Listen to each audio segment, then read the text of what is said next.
So XDR as a phenomenon, as a technology, or whatever you want to call it, is pretty important, and we keep on wondering about the imperatives, what enables XDR, what are the key technologies that help us achieve the philosophy of XDR, and what are the various possibilities that exist, right? So this next panel, we have put together a preeminent panel to deliberate on this very aspect.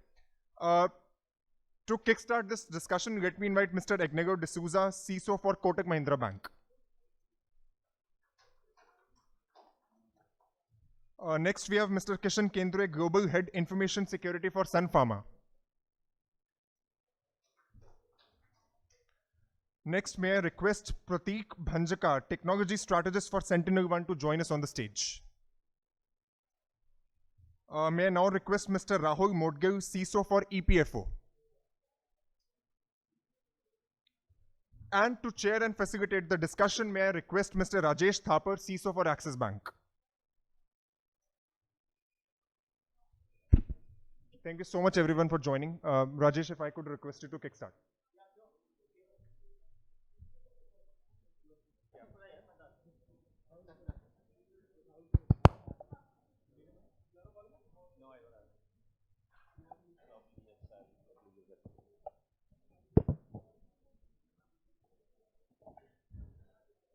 Good afternoon. Looks a little awkward, this part is empty, and sorry for that. But anyways, so let's get going in interest of time. So as you know, the topic is Year of XDR. I mean, every year there is a new abbreviation, new theme which comes out in the market, and whether some of them pursue their entire journey, some of them get truncated. So we will just discuss through at what stage XDR adoption is in the industry, what does it bring into the organization, what are the challenges it is trying to address, and what are the residual risks that still remain as we go in, plus the community's expectations from the XDR community. I mean, this is the high level that's what we would try to cover as part of these 45 minutes that we have with you folks. Say security has been evolving over the years. I mean, if many of you would have been working in security field or IT field over the last 15, 20 years would have seen security where it started from and where it ended. And it was very much resonating with what the previous panel was discussing. The time where does it sit in, how many tools that you had evolved, put in place. Most of those were actually evolving as the risk and threats were coming up. We never jumped before the risk or threat came into the surface. Right? So our tool stacks were always mapped to what is the risk that I had, how can I control that risk, mitigate that risk, or do I live with that risk? That's typically how the entire function of security has always been, and it was always IT security. Then it became cyber and info and all that stuff. Right? It was primarily the tech stack. Most important thing was build a good tech stack, prevent everything. Things will not go wrong. Until 2005, 10, I think most of the guys who would have been working in security used to have protect as the mantra for security. The objective was nothing should go wrong. But after 15, we started feeling that prevent or protect is only to a level. You can't protect everything. You can't avoid a cyber risk. If you believe you can avoid a cyber risk, you actually are saying I can stop business. You would agree with me? From a cyber perspective, anything that you do has a risk. Now, how much is the appetite that I have? What is it that I can do is something which, the second factor we also need to consider is security comes at a cost. It's not that security is always, you can apply as much for a process-based security, whatever policies you want to write, but when you go down on implementation, it maps out to the money. It actually is how much investments can you do? So you have to rationalize your investment. You have to be ready for investing to an extent that you are not overdoing or underdoing. Underdoing, I can always understand, and many of guys who have been discussing with their CFOs and their leadership asking for money, you will always, because we are always seen as a cost center. I mean, that's an unfortunate scenario, but security as yet is still seen as a cost center than a revenue center or something which generates a benefit for us. So always there will be a constraint put on, why do you need this? What is the value do you bring in? Why do I have I've already invested last year in this, why do you want to keep on adding? So that those challenges will keep cropping up, right? So we have infinite risk, we have infinite threats, but those threats we map it to our tech stack and say, oh, this is all what I want to put in place. I hope you agree with me. third thing, and related to this, is something which we have always been asked by everybody. I'm setting the context because this is something which I'll ask the esteemed co-panelists to actually deliberate on, is be proactive. You should be thinking, sorry guys, you should be proactive. You should think ahead of the hackers and attackers. But if we really, it's important, no doubt we want to be ahead of hackers and attackers. But if you really go to that grade, you should be able to plug all the holes before even they crop up. Are you ready for it? Maybe technically you can be ready, but are you ready to invest in all that? No. You will only see is what matters to me. I want to be proactive, but I will also like to be practical. This is what the next gen roles of security professionals are going to help us all make that in place. In addition to tech stack, the more important thing in today's term, which I am a big fan of, is time. Our way of looking at time is very, very much dynamic. I mean, today, everything that we do is in context of time. Whether the controls which I implemented some time back, are they valid today? The time may say no. Noise, sorry, I thought there's a noise there. Maybe somebody can close the door. So, is there a context? Whatever I do today is in the context of time. Whether the controls are implemented, whether the technologies are implemented, everything is looked at from that perspective. So, how much investment do I make is again a factor of time. We are always battling for time. Another factor of time is attackers are in your environment. How much minimum time that they can live in before you identify them? How much time are they active in your environment? So, time is the one where we will always be after. And in the context of the subject of this particular panel discussion, the objective will be in minimal possible time I get the maximum visibility, make optimal use of the investments that I have made, and be proactive in addressing many of the concerns which tomorrow may crop up in the organization. So keeping that context in mind, I'll go to the first panelist.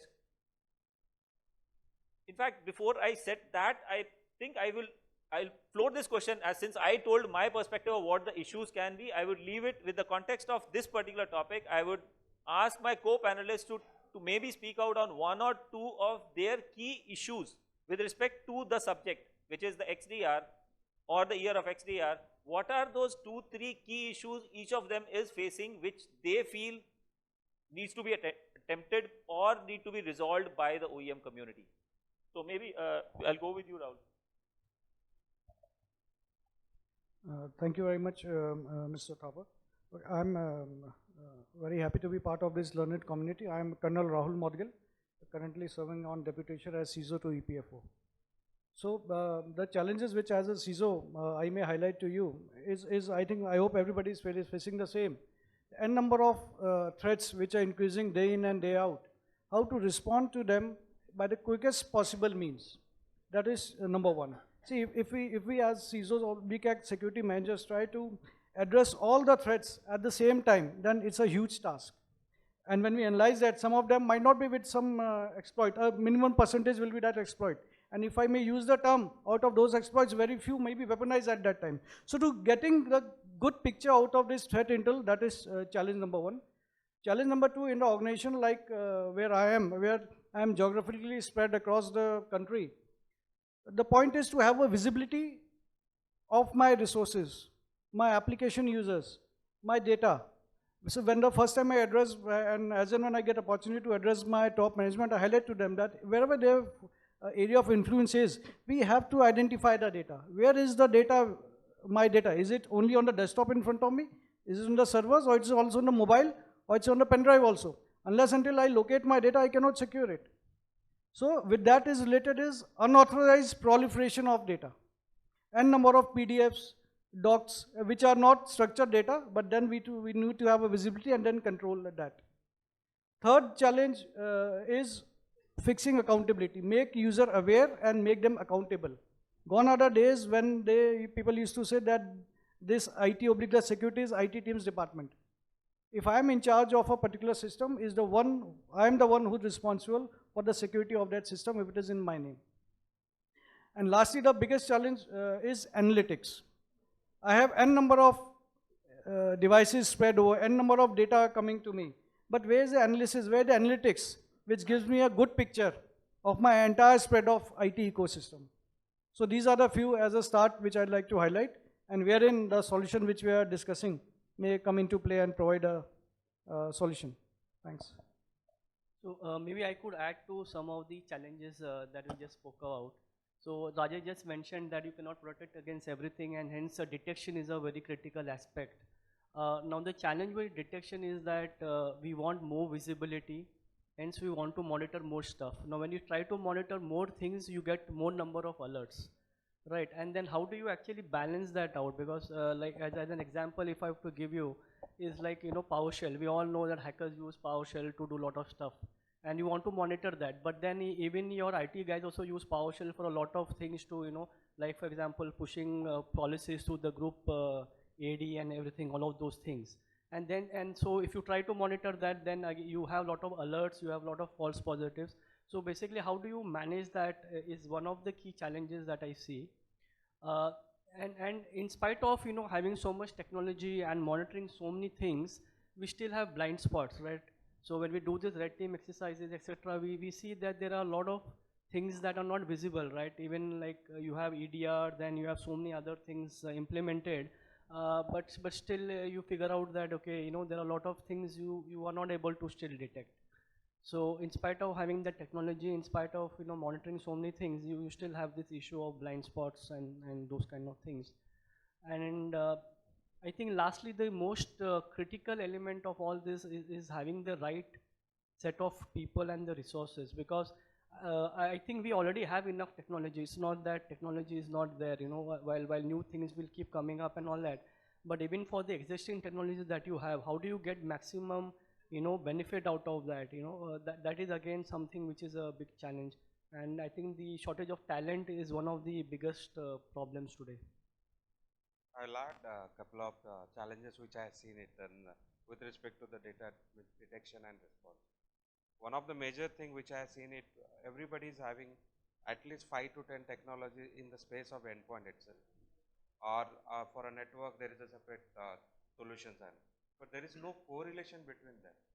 So even though how do you prioritize that? How do you able to say that this is the threat which I need to fix it, or this is the vulnerability which I have to fix it on a priority. So that's one of the major challenge which I see. Otherwise, things will happen something at the network level, at the email level, at the endpoint level. You will not be able to correlate between them, and you will try fixing one at a time and across the. Think about on a bigger organization where fixing thousands of vulnerabilities or thousands of threats, it's not possible to do it on a manual basis. So you have to prioritize the things. Then only you will be able to secure in a good way. That's the only one which I. Absolutely, and thanks a lot for all the great points here. So, you know, being a former Gartner analyst, I've spoken to a lot of SOC leaders and, you know, to understand what are the challenges that they are facing. And one of the biggest challenge I have heard from them is that they are not able to track the entire attacker's journey in their single pane of glass. You know, whatever console that they are using to operate their products, they are not able to track the entire life cycle.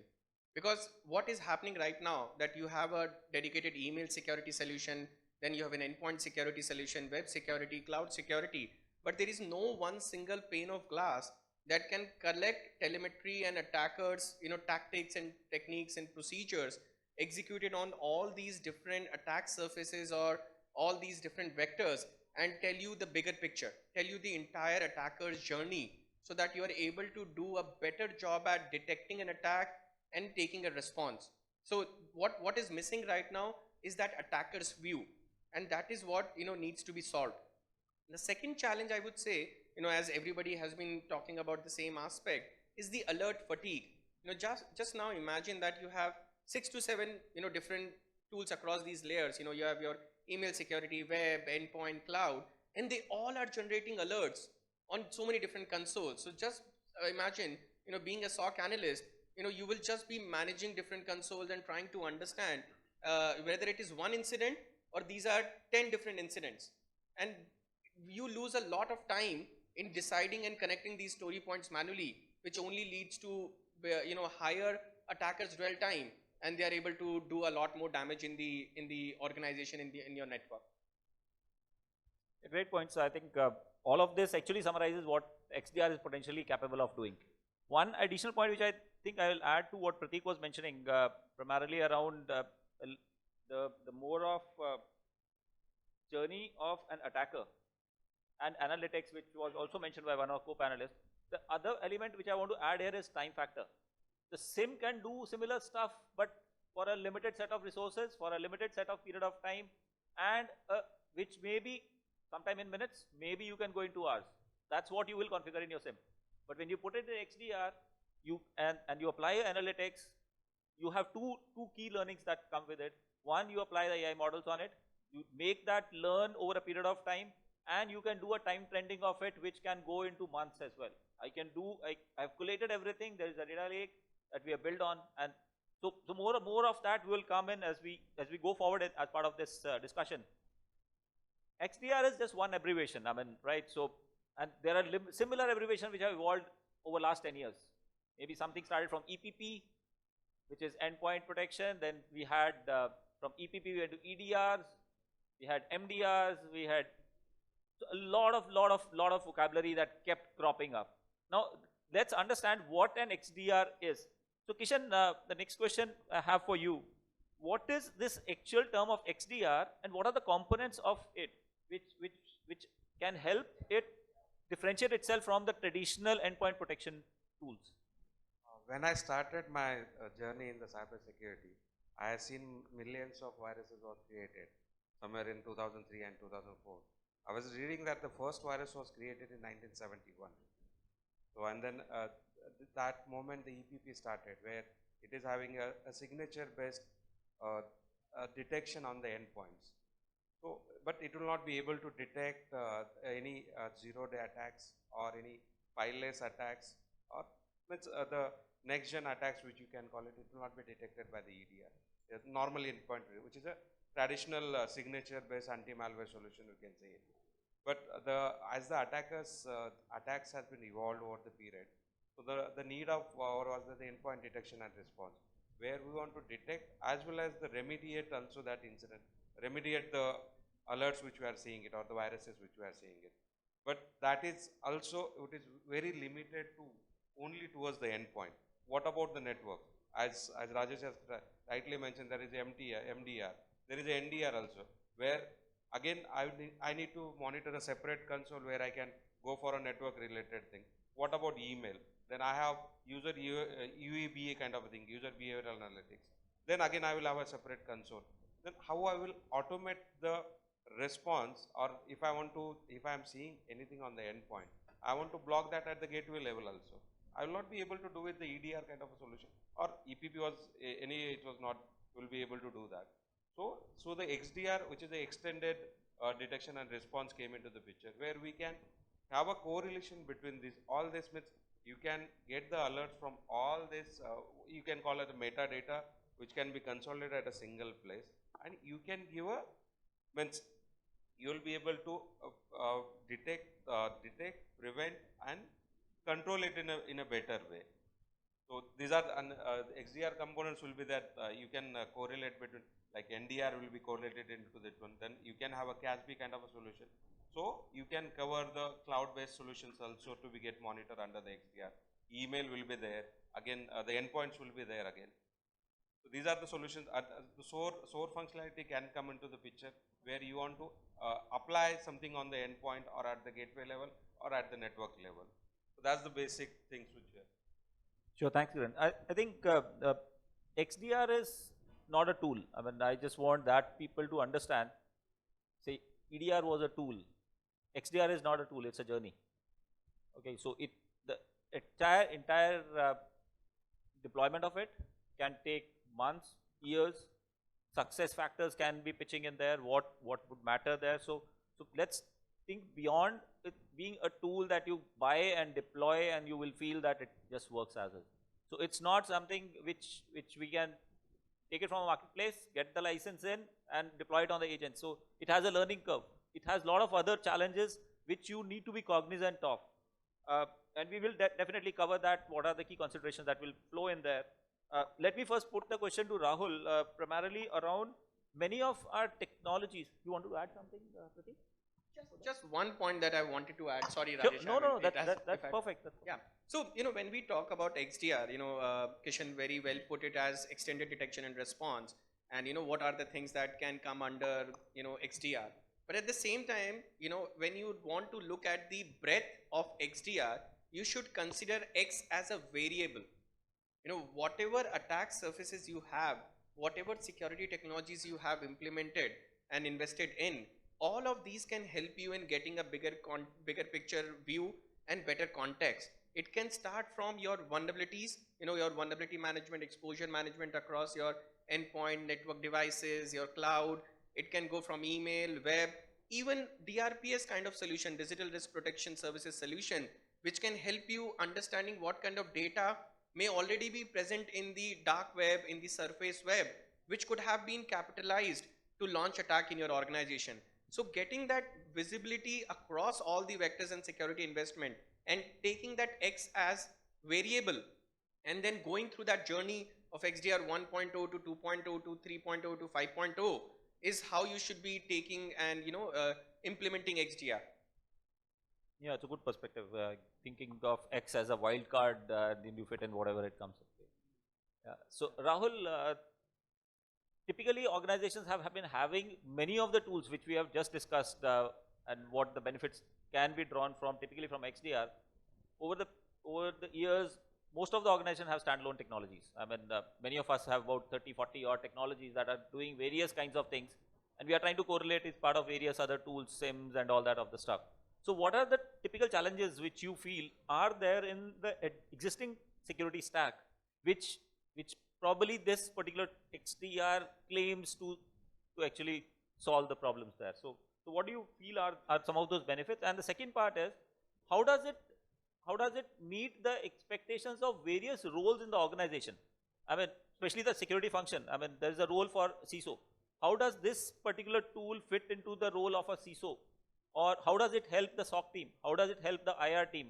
So some of those, if you can probably elaborate, it would be good understand. Okay, so I'll try to address the question posed in a couple of peculiar problem statements. I'm not looking at the XDR as a solution. It may be extended detection response. From my side, it might be a comprehensive response, holistic response, whatever.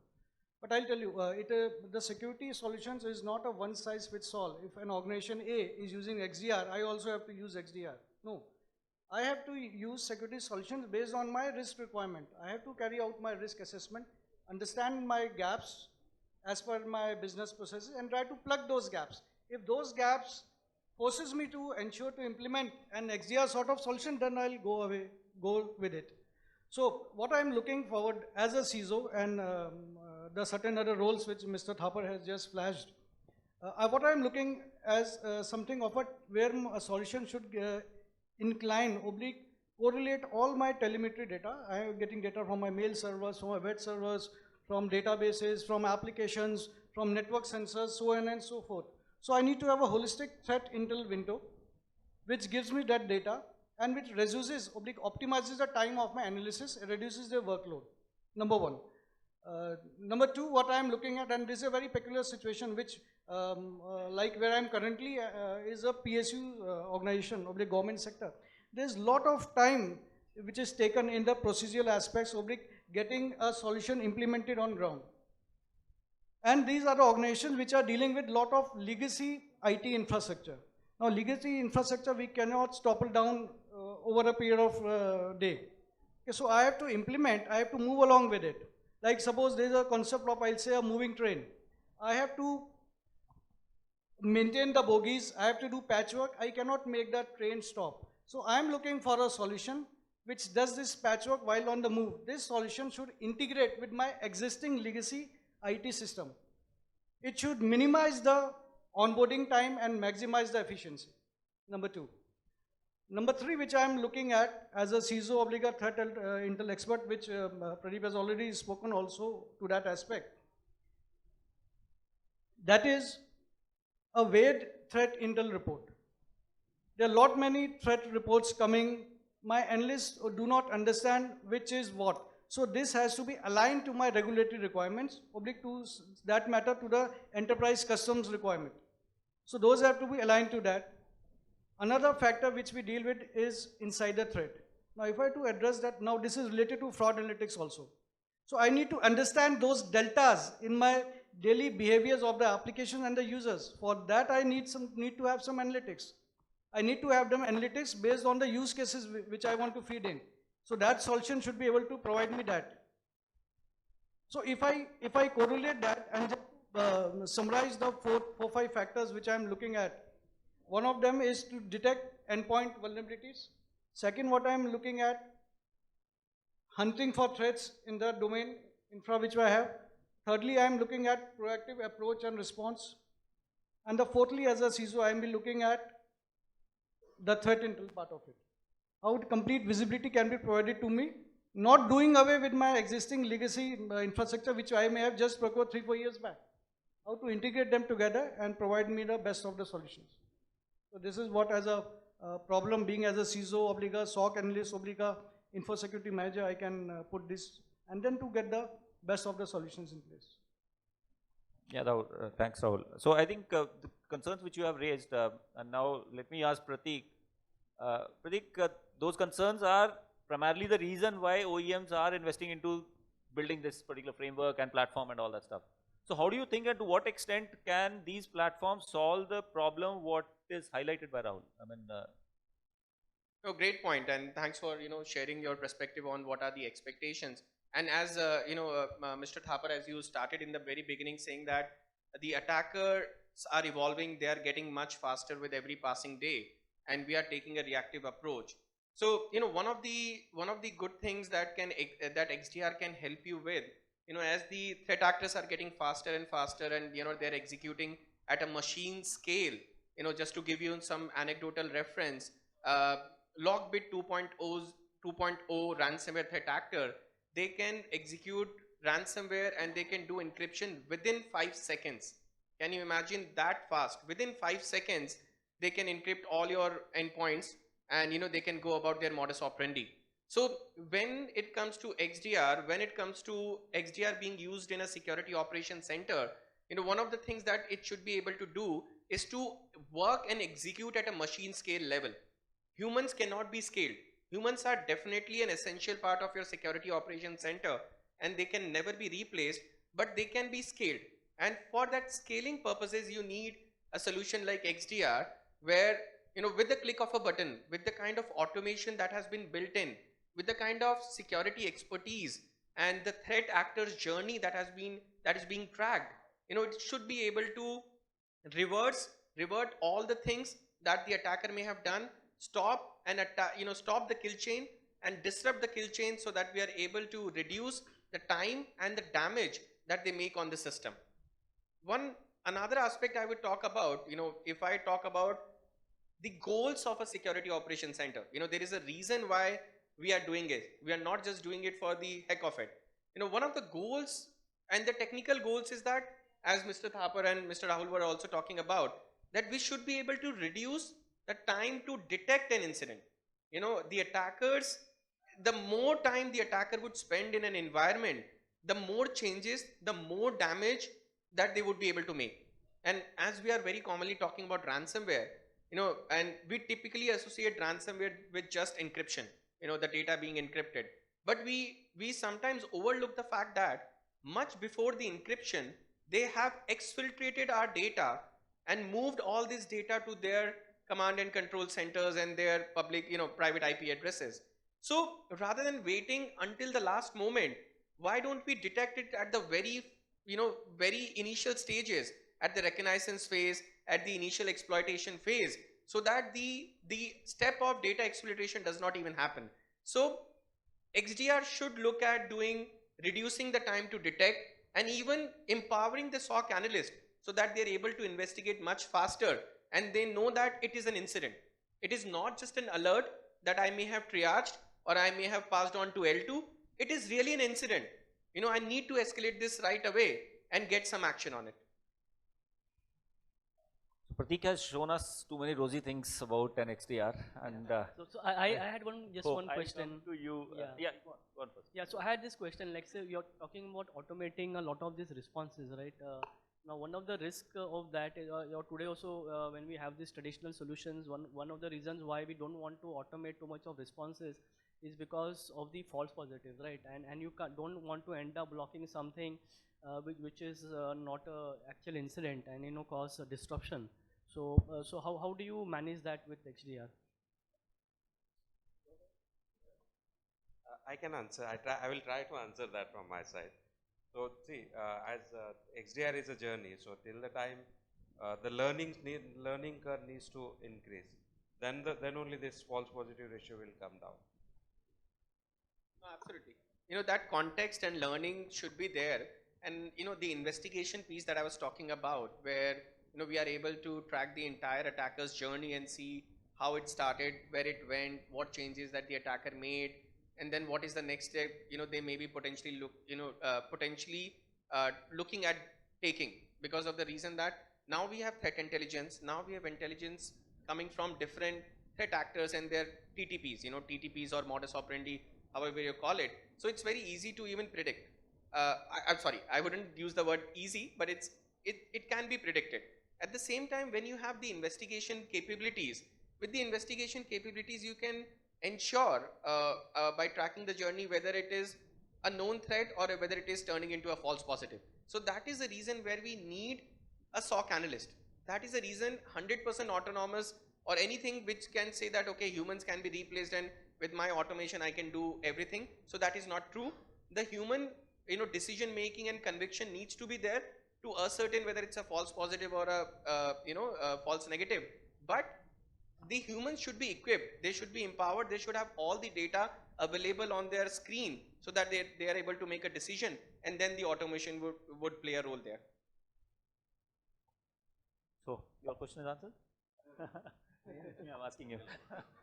So Agnello, while he has shown the potential of XDR, right? Which is good to hear. I mean, and since it's a word that has been floated out in the market, OEMs are working towards it. It has some hype, it has some practical reality, right? So as a CISO, how do you see it's going to unfold over the next few years? While at this moment, most of the organizations are evaluating and considering and all that stuff. So how do you see this journey evolving as a hype, or you feel that there is practical possibilities? Second part of the question would be that this particular tool, does it replace the existing stack of tools or does it supplement some of them? And do you see any of that? Because end of the day, we have got finite budgets basis which we have set up our tech stacks over the years. Now this tool comes in and we go down onto the management and say, boss, we want to buy this tool. First question would be, how much have you invested on similar technologies all this while? Right? So how do you convince or how do you prepare your ROI statement basically for justifying something like this, and what measures do you advise people to take? So basically measuring an ROI is a bit trickier especially in the space of cyber security, So what is the value can you assign for a cyber breach, right? So that being aside, I think see what has happened is that the existing traditional solutions which are there today in the market, right? So we started off with building static rules for monitoring, and then we figured out that that's not enough, and we need to have more visibility, look at past historical data, and understanding if the things look anomalous or whatever. And then we started to look at building machine learning models, and some of the existing solutions do offer that also. But the challenge there again, like I mentioned earlier, is that somebody has to really think through, apply their mind, understand, and figure out what exactly they want to monitor. So I think that is where there is an issue with the existing solution. So there are certain other things that people are doing, like for example, mapping the MITRE framework to your existing solution that is there. So that gives you more visibility, and you can keep measuring against it, to see how well you are faring, in terms of your detection and response and all those kind of things. So in spite of having this, and then again the automating the response, again the existing solutions don't provide that capability, right? So then there is some other solution like a SOAR or something you put on top of that, and then you try to see how you can automate, or probably some of the routine tasks that are there, you can automate some of that, so that the security analyst can then focus their time on doing more useful thing, and really thinking through what kind of use cases should be built in, right? Because in the existing solutions, the way they are, you are trying to integrate a lot of point solutions in the existing monitoring solution that is there, and the whole effort of integrating that and building that capability to basically ensure that your SIM is able to understand and monitor those kind of alerts. So those current challenges are there, and with those challenges, whatever best can be done is currently being done by the industry. So based on what Pratik has said, it looks like the XDR shows a lot of promise, where it talks about automating a lot of stuff that the analyst would have to do. Also thinking through, what could be the kind of attacks that need to be monitored, and looking at that whole journey of the attacker, and then, trying to put in those controls so that you can detect those attacks early and respond faster. Also, what my understanding is that the customization that needs to be done for integrating all of these solutions is again is not there, or the effort of customization is very less. So I believe, or it looks like, believe it's too early to say, I believe. So it looks like it can deliver a lot of the capabilities, or a lot of the challenges that our co-panelists have said. It looks like it's going to address a lot of those things. But right now, I think it is a bit early, because a lot of us have still not used it or experienced it, right? Really to really get a full flavor of it. And I think as time passes, people will have more visibility. More people will try to evaluate and see whether it is able to exist some of the existing challenges that we have. So I think in terms of the ROI, what can be done probably is that, like you mentioned, that we have like 40 odd technologies we are monitoring and all those kind of things. So if the XDR is able to consolidate some of these solutions, right, and if we are able to bring in more efficiency with those solutions, so that could be one way of justifying the ROI for this. The second thing is could be in terms of having a lot of metrics to measure your capability, like the time to detect, time to respond, and with all the cyber drills and exercises that you keep doing, and if you are able to show the progress against it, I think that can go a long way in helping organizations to justify the investment that can go into an XDR. That's what I feel. Rajesh, if you allow, I'll just add one small point. As you have been asking also this question, that what all technologies can XDR replace? I would say XDR won't be replacing any of the existing technology. If you look at XDR at replacing something, definitely not. XDR is not here to replace. And if I talk about the ROI, XDR can help you in getting a much higher ROI than out of your existing investment, because until today, or until the implementation of XDR, you were operating all these products in silos, because of which a lot of intelligence that these tools were gathering were falling between the cracks, and because of which we were not able to capitalize on, or get the best ROI out of it. So XDR can be that layer where all of these tools go and feed their intelligence, and they are getting correlated, which can help you in getting better at your security operations center. And also there is a very common misconception that we hear, that can XDR replace your SIEM? So I wanted to use this forum to say that no, SIEM cannot be replaced with XDR. XDR is again not looking at replacing, but to connect all these security investment and technologies that you have, and get you a better understanding and better efficacy. Great point. But I think while the technology may be good, and here I may have a counter view to what Pratik you are mentioning, and as a client or a potential client, we would have our views, and as an OEM you would have your views. But while the tools would be good, end of the day, these tools are as good as you make these tools work in your environments. Say you need to make that happen, and for that, the partners the ecosystem which the OEM creates, the deployment success factors that you predefine when you buy. It's not that you buy out of fear or uncertainty or a doubt, right? You buy with a practical review, like Rahul was saying, go for a risk-based assessment, figure out if this makes sense for you. have it, have the success criteria defined, and then measure it. The ROI will come, may not be in a quantified value or dollar value, but it will come out as what value, what is it that you are gaining deploying this, and is it good to be achieving that at the cost what you are bearing. That is a cost benefit analysis which all of us have to do, because none of these tools will come cheaper. And I'm not here saying either go for it or don't go for it, but make your own judicious calls, knowing your risk, knowing your environments, knowing what is it that is going to deliver you, which metrics, which KRIs, which of your existing stack it's going to improve upon. And then prepare a plan of action, see that gradually being built on. This is not, again I'm saying, this is not plug and play tool. You will have to go in phases, you will have to go pick up your own areas, what you want to integrate, how do you want to drive that journey, and then you will see reasonable results.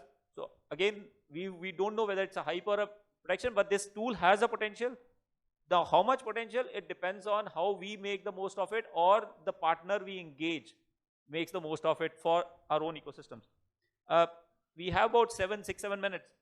I have a couple of questions. So primarily, let me go back to Kishan.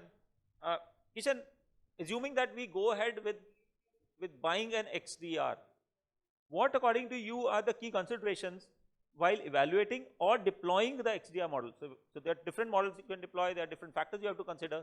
So how is it that you would like to position that when you are procuring it, what advice do you want to give the audience? A couple of considerations which I will see it. Definitely one of them is that your existing solutions which are deployed in your environment. Because as XDR is not replacing any of your technologies. So for endpoint, network, every level you have different technologies deployed. The first and most important point which you have to think is that does it integrate with all of this technology which are there, or is there a roadmap available with it? Because still XDR is evolving in and it's a only 1 year journey has started. Some of the technologies it might integrate, some of them it may be in pipeline, and it may do it in the future. But at a basic, you should see that what are the important areas from where the attacks can happen. First, you need to see that these technologies need to be integrated with this. That's one of the concepts which I'll see. Apart from this, the areas like I will say that the cloud workloads. That's one of the important, because now the perimeter has been changed from on-prem to cloud, and it will go where we don't know beyond that. So that's one of the major thing. Endpoint anyway it is getting covered. What about the network? Because see, getting a north-south traffic is perfectly fine. What about the east-west traffic? Normally nobody, this NDR solutions, they monitor that one. But till the time you get the details from there, you will not be able to stop the lateral movements or the issues which you are seeing it. So these are the two major considerations which I'll see. Apart from that, there will be many use cases depending upon business requirement, priority, visibility, that things. I'll not go into that laundry list which will be having it. These are the two major things which I will see. Apart from that, sorry, I missed one more thing. Like everybody talks about the Kubernetes and the containers. That visibility of metadata also should get covered inside the XDR, which will give a clear picture to you, and you can have a actionable intelligence to do your unsecure your organization. So these are, and for deployment, as you rightly mentioned, that take a step, one step at a time, and take one solution to integrate, complete a full cycle, and they go for it. And then keep on improving. You have to continuously improve on that. If you say that today I will integrate all this technology, then I need to go and sleep at home. I don't need to monitor anything. My SOC will monitor everything. But that will never happen. It's a continuous improvement you have to do it. So these are the basic three which I can see, apart from the other one which I see. Pratik, I have one question. Since you said that you can't replace this, XDR will not replace any of the existing tools and technologies. Let me rephrase this question and say, does it, once you have gone for an XDR, does it do away with the need of buying something which I would have otherwise bought as a standalone tool? No, I would say it does not. You cannot do away with the need of a standalone technology with XDR. You would certainly need those, because XDR needs the data telemetry coming from these sources. So if you do not have that standalone solution on the endpoint side, on the network side, on the email side, then XDR will not be able to give you that entire picture. The attacker's journey that I've been talking about since the beginning. You will have missing points because of which your investigation will be delayed. because of which you will have delay in response, and it will not be able to give you, you will not be able to achieve the goals because of which you deployed the XDR. Sure. Pratik, the last question to you, what can fail an XDR deployment? I mean, we have all bought it, but we can't deploy it. I mean, from your experience, I mean, not to criticize that it's an OEM failure or anybody else failure, but the purpose is, what is the learning that the audience should take away, that, okay, even if we go for, these are the 10 things that we should be really careful of? Absolutely. I mean, there are n number of things that can fail your XDR deployment. The very first thing I would say is that only relying on the alerts, only relying on the incidents that may come out of the platform. It's a very common thing. We get used to we get very commonly used to seeing alerts on the panel, and then we start acting on it. But we should understand that no product, no platform, no intelligence is 100% effective. And the attackers are always looking to bypass these controls. So, rather than only focusing on the alerts, you should also be proactively looking and hunting for alerts by performing proactive threat hunting. So it should not just be focusing on the alerts, and you should look at going beyond. The second point I would say is also, right now the current implementation of XDR is only in the cyber domain. We are only looking at digital systems, but it's not cutting across. When I talk about cutting across, when we are talking about IT-OT convergence and all the things being correlated, we should also look at the fact that the XDR should also cut across cyber domain, physical controls domain, and even operational technology domain. It should give you that one single pane of visibility. So right now, as they only focusing, XDR is only focusing on cyber world, you may have some missing story points on the physical control side, physical access side, whether this person logged in or, swiped the access card and then entered the office or not. Last point I would say is that, which is something fairly obvious, is the talent. You certainly need talent. You certainly need human. I mean, if anybody is coming to you and saying that you do not need human, you do not need skill set to operate a particular tool, I mean, that would be the biggest lie. Because yes, the number of professionals that would be required to use the product could be lowered down, but you still need someone, skilled enough to understand the product and, go about performing threat hunting and go about understanding the attacker's journey. Yeah, fair. I think we are almost time up. Last 30 seconds for my co-panelists to ask from the OEM or put their expectations up there. What do you expect from the OEM which should be there in the roadmap to address your concerns? Yeah, I think we have discussed most of the things, like for example, having enough contextual information. I think that is what is today missing, where it takes a lot of time to investigate and respond to incident, which Pratik already mentioned. That can help you do that, and automate some of the response actions, so that some of the routine tasks that the security analysts do, they spend more time in really thinking about how to proactively identify use cases, or spend more time. I think that spending more time on threat hunting, like you mentioned, right? There's a lot of effort that goes into it. You have to build those hypotheses, and there is a lot of research work that one should do, right? So if you are able to spend more time in doing those kind of things rather than trying to doing the mundane task in the SOC, I think that will go a very long way for us. So we can be more proactive in reacting to cyber attacks. While today, after an attack happens and then you get the IOCs and then you start working on it, it's always a reactive way of doing it. So probably going from reactive to being more proactive, I think, is if that will be the game changer. If the solution can deliver that, is what I think. I'll add a couple of things.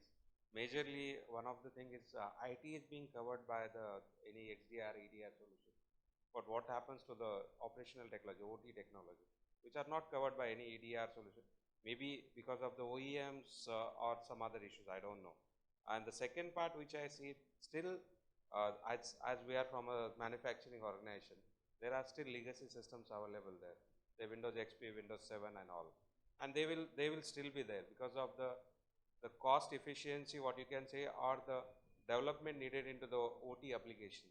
So these are the two things should also get considered inside the XDR, which I believe. So, what one particular use I can think of and maybe beneficial after deploying this solution is, see, when we have to address security layer wise, when we talk about network level, endpoint level, and so on. So, a solution which can provide me, suppose I talk about only about the endpoints. That solution gives me a complete analytics of all my endpoints, ranging from behavior to the activities to the errors and all those things. And that complete analytics I feed into my security orchestration. That is the SIM. That is what benefit I can think of. Vis-a-vis everything fed on to the SIM, and the analytics and time and efforts are being utilized over there. So that will help my analysts to concentrate, like I've been spoken previously, in other tasks and reduce their workload and give me maximum efficiency. So that is one use case which I can think of. I have one expectation from the OEM community, and this is not standard only for XDR. It's something which I want from all OEMs. It should be a journey beyond sales. The pre-sales and delivery gap, that's something which I largely feel there is a gap. The pre-sale talks speak something else, but the delivery ends up elsewhere, right? So one, the evolution of your payment, not the payment, but the evolution of your ecosystem, the partner ecosystem, that's very important. Second, a counter check on from all the OEMs. When you deploy something, how do you make sure that the deployment is not only happening for the satisfaction of the customers, but also from a satisfaction of the OEM? OEM is not for only picking revenue up. OEM should also be partnering with these entities to stand up and say, I have deployed it, I am sure it is deployed in the best possible way. That is something which to me is a challenge, and it's not only for you, Pratik, it's primarily with most of the OEMs. And I'm still keen on seeing that action happening. I mean, post-sales, that discussions happen on a different word than what's happening there. So I think with that, I'll not give you an opportunity now because already 4.5 minutes off. So we can chat out offline. I just wanted to say that all the expectations duly noted. Understand. So thank you so much. I mean, it's a very eventful session. I mean, we didn't give you time for question. I mean, last 1 minute or 2 minutes. If anybody has any questions, probably we can. Yes, please. Yeah, I'm an army man. I was just to make a comment and a question also. Yes. See, warfare, if you see historically, nothing has changed in warfare. Just the actors have changed. And the basic principle of warfare is offense is best form of defense. So if your approach of this product is offensive in mindset, not in conduct part of it, and you are able to reduce the OODA loop. We speak of observe, then observe the enemy and act to that. If you could reduce the OODA loop in the entire game, then only will be a success model.